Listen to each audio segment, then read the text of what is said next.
Hello everyone, आज हम NCERT class 7 Malhar new text book का ये चैप्टर नंबर 10 है। चैप्टर का नाम है मीरा के पद।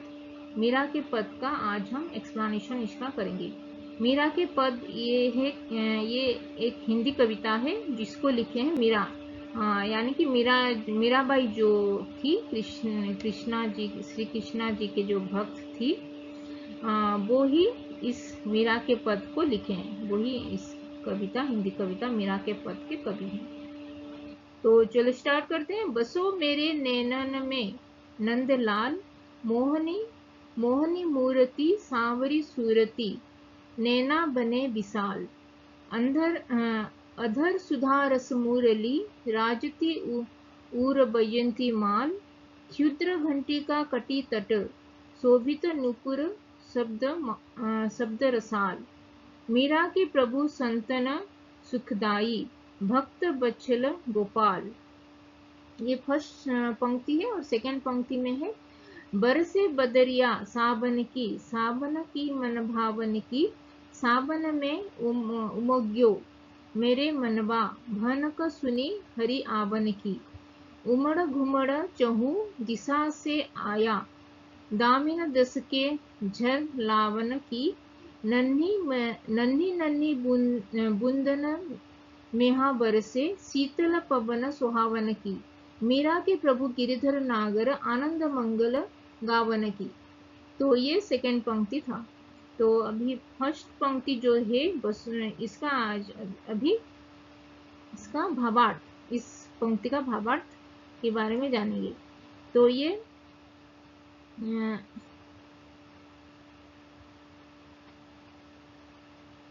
बसो मेरे नंदलाल, बसो मेरे नैनन में नंदलाल, मोहन मूर्ति सांवरी सूरती, नैनो बने विशाल। तो यहाँ पे इसमें अभी जो मीराबाई ने यहाँ पे लिखे हैं कि बसो मेरे नैनन में नंदलाल, यानी कि हे नंदलाल। नंदलाल यानी कि नंदराज थे, उनके जो बेटे थे श्री कृष्णा, जो उनके जो एडॉप्ट किए थे, मतलब वो वासुदेव जी के उनके फ्रेंड थे। तो वहाँ पे वासुदेव जो श्री कृष्णा जी के बायोलॉजिकल जो फादर थे, श्री कृष्णा देवकी जी के, वो जो वासुदेव उनके जो फ्रेंड के घर में गोकुपुर यानी कि जो गोकुल में वो छोड़ के आए थे श्री कृष्णा जी को। तो नंदलाल थे श्री कृष्णा जी के जो वो उनके जो फादर वासुदेव जी के फ्रेंड, उनके घर में वो छोड़ के आए थे। तो हे नंदलाल श्री कृष्ण, आप मेरे नेत्रों में निवास कीजिए।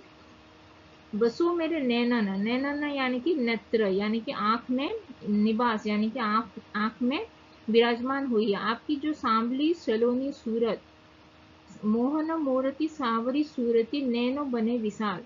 तो आपकी जो सांवली सलोनी सूरत पर मैं मोहित हो गई हूँ। आपके दर्शन से मेरे नेत्र बड़े और भाव विभोर हो गए हैं। अधर सुधा रस मुरली, राजती उरम वजंती माल। तो आपके जो वक्ष स्थल जो सुधा रस मुरली राजती उर वजंती माल, तो आपकी जो वक्ष स्थल पर जो वजंती माला जो सुशोभित हो रहे हैं। खिद्र घंटिका कटी तट, शोभित नुपुर शब्द रसाल।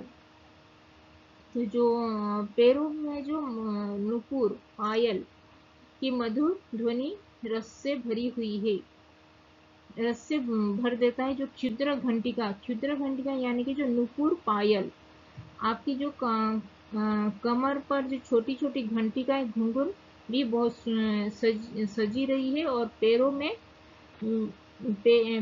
में जो फुट में जो नुपुर यानी कि जो पायल की जो मधुर ध्वनि भी रस से भर देती है। जब चलने के टाइम में उसका जो पायल का जो शब्द होता है, वो उसका जो ध्वनि जो साउंड निकलता है, तो वो भी रस से भर देती है। तो मीरा के प्रभु संतन सुखदाई, भक्त बच्छल गोपाल। तो आप ही आप ही मीरा के जो प्रियतम, सुंदर और सुख देने वाले, भक्तों पर कृपा करने वाले गोपाल हैं। तो ये था जो ये फर्स्ट पंक्ति का भावार्थ। तो इसमें इस पद में जो मीराबाई श्री कृष्ण के प्रति जो उनकी जो भक्ति, अतुल भक्ति और प्रेम यहाँ पे दर्शा रहा है इस पंक्ति में।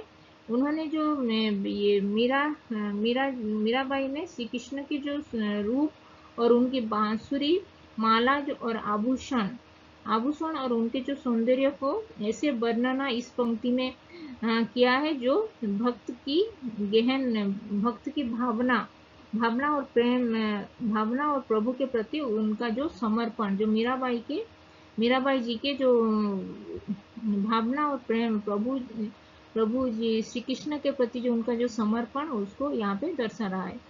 तो मीरा अपने नेत्रों में मीराबाई जो अपने नेत्रों में और नुपुर, पैरों में जो नुपुर पायल की मधुर ध्वनि रस से भर देती है।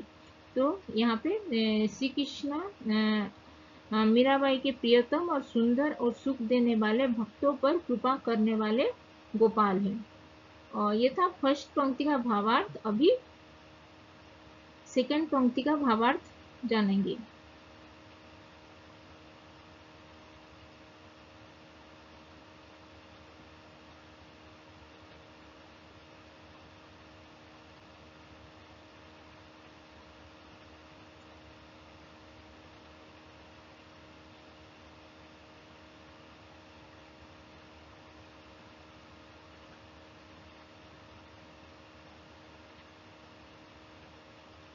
बरसे बदरिया सावन की मन भावन की, सावन में अमग्यो में मेरो मनवा, मनक भनक सुनी हरि आवन की। तो इस पंक्ति में ये जो सेकेंड पंक्ति में यहाँ पे बरसे बदरिया सावन की, तो इस सावन में मेरा मन भी उल्लासित हो उठा है, क्योंकि मुझे श्री हरि की आने की आहट सुनाई दे रही है। सावन में उमग्यो मेरे मनवा, भनक सुनी हरि आवन की। तो यहाँ पे इस सावन में उमग्यो मेरो मनवा, भनक सुनी हरि आवन की।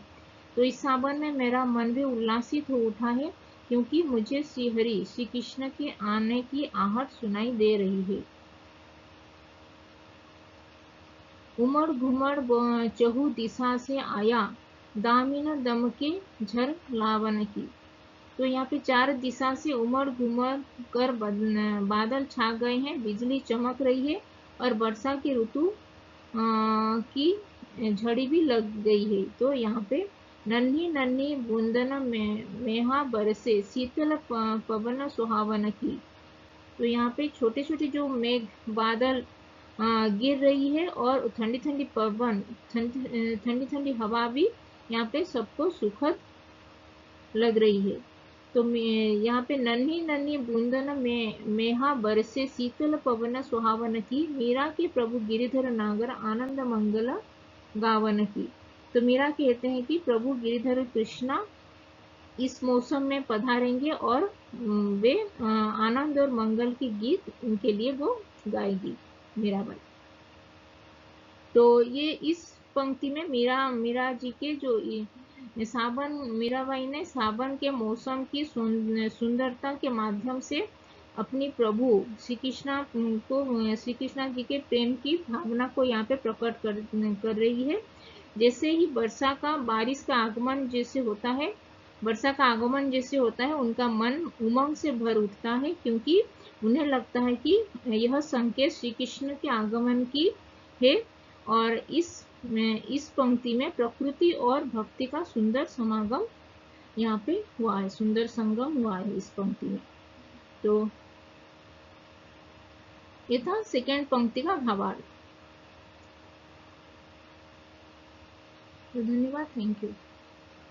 तो यहाँ पे कुछ डाउट है तो कुछ वर्ड्स का शब्दार्थ और कुछ वाक्यों का अगर समझ में प्रॉब्लम हुआ है तो कमेंट में लिख सकते हो। और अभी तक चैनल को सब्सक्राइब नहीं किया तो हिंदी पाठमाला विथ ममता चैनल को सब्सक्राइब कर देना और इस वीडियो को भी लाइक और शेयर कर देना। तो धन्यवाद, थैंक यू।